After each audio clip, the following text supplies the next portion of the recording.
për vetë faktin që politika gjithandej, sidomos në tek shqiptarët, më shumë ka kriju ndarje se sa, ose armiqësi se sa frym është mjaftueshëm me pa se edhe federata, edhe politika nuk e kanë kryer punën siç duhet. Unë jam shumë i bindur se po këta lojtarë që luajnë në klubet e tjera të botës leci ka qenë edhe lojtar, kam qenë edhe vetë lojtar, është ndryshe kur ti keni teren këtë tjetër sportiv, keni entuziazëm.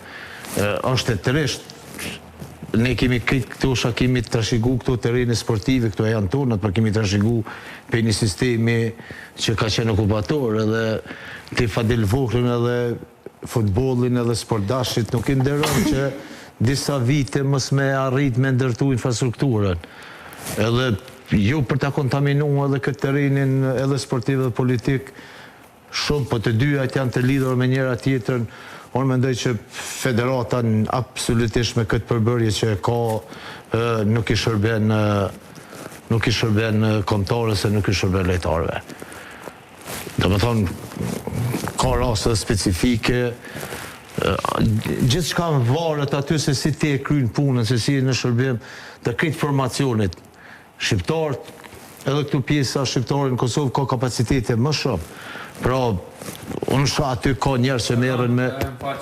Kush mendon që është faktori që është bë më shumë edhe në aspekt infrastrukturës, edhe organizimit, edhe pse kjo politizohet, kur, domethënë, realisht kemi qenë dëshmitarë që gjatë kohës zgjedhjeve, sidomos vijnë në fokus këto temat infrastrukturës, organizimit, projekteve, edhe pastaj shuhen.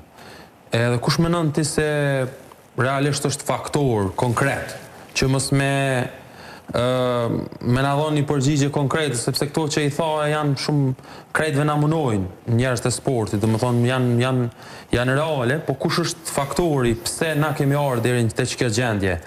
Edhe pse s'jemi kon kur asnjëherë më afër drejt realizimit një ëndrës kaq të madhe, po kjo pjesa tjetër kur e ban një farë ndërlidhje që për shkak të faktorëve rrethanor nuk kemi mrrini një sukses të madh, kush është faktori? Politika.